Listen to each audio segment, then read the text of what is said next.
ওম নমো ভগবতে বাসুদেবায়।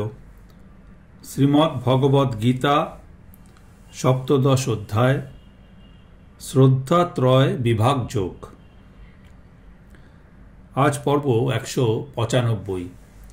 আগের দিন আমরা 16তম শ্লোক পর্যন্ত অনুধ্যান করেছি। আমরা দেখেছি কায়িক, বাক্যের এবং মনের এই ত্রিবিধ তপস্যার কথা আগের শ্লোকগুলিতে বলা হয়েছে। 17 নম্বর শ্লোকে ভগবান বলছেন, শ্রদ্ধয়া পরায়া তপ্তং তপতৎ ত্রিবিধং নরৈ অফলাকাঙ্ক্ষিভি যুক্তৈ সাত্ত্বিকং পরিচক্ষতে।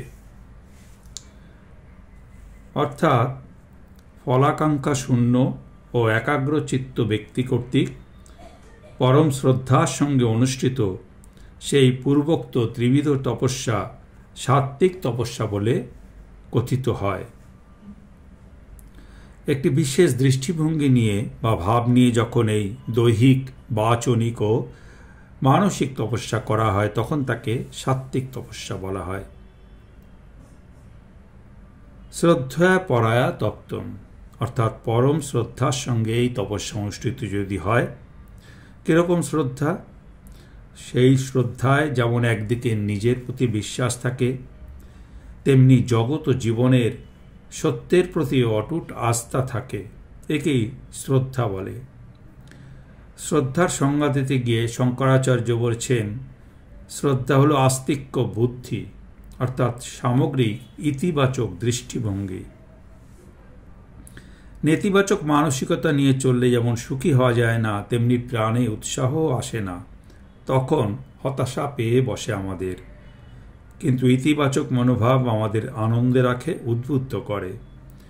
এখানেই শ্রদ্ধার প্রাসঙ্গিকতা।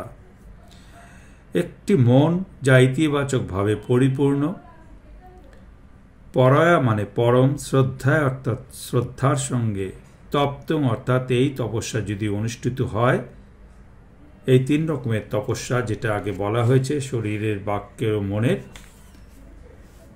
সেই ব্যক্তি হচ্ছে যুক্তই নরই, একাগ্রচিত্ত ব্যক্তিদের দ্বারা অফলাকাঙ্ক্ষিবি, অর্থাৎ যাদের ফলের আকাঙ্ক্ষা নেই, প্রতিদানে আমি কিছু চাই না, এরকম একটি মনোভাব, তাদেরকে বলা হয় সাত্ত্বিকং পরিচক্ষতে, অর্থাৎ এরকম তপস্যাকে সাত্ত্বিক বলে।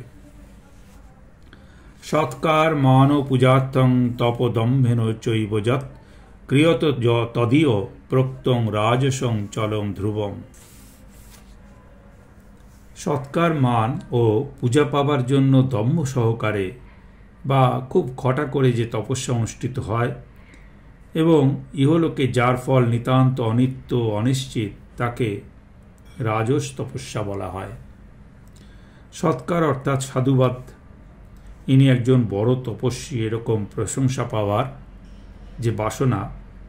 মান অর্থাৎ মান, প্রত্যুত্থান, অভিবাদন প্রভৃতি দ্বারা সম্মান প্রদর্শন। পূজা অর্থাৎ পাদ্য অর্ঘাদি, আসন ও ভোজনাদি দান।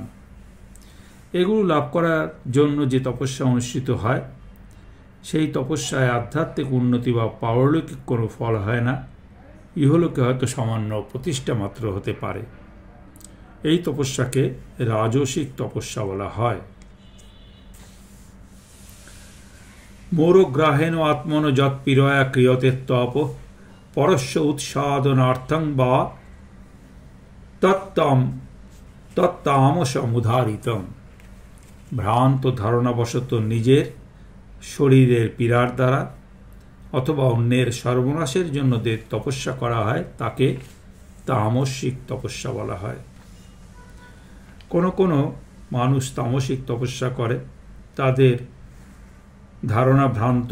মৌরগ্রাহেণ অর্থাৎ তারা বুঝে সুঝে সেটা করে না, মোহের বশে সেই তপস্যা করে, শারীরিক কৃচ্ছ সাধন করে, নিজের শরীরকে পীড়া দিয়ে। আত্মনযৎ পীড়য়া, এরকম তপস্যা যে করে সেটাকে তামসিক তপস্যা বলা হয়। আবার এর মধ্যে কেউ কেউ অন্যের ক্ষতি করার উদ্দেশ্যে মারণ উঁচে টানাদি ইত্যাদি তান্ত্রিক ক্রিয়াকলাপও করে থাকে। পরস্য উৎসাদনার্থং অর্থাৎ পরের ক্ষতি করার জন্য, অন্যের ক্ষতি করার মতলব নিয়ে, এটিকে বলা হয় তামসিক তপস্যা। এই যে তিনটে তপস্যা বলা হলো, সাত্ত্বিক, রাজসিক, তামসিক, এইরকম 3 রকম দানের কথাও পরবর্তী শ্লোকগুলিতে বলা হবে। আজকের মতো পাঠ আমাদের এখানেই সমাপ্ত হলো।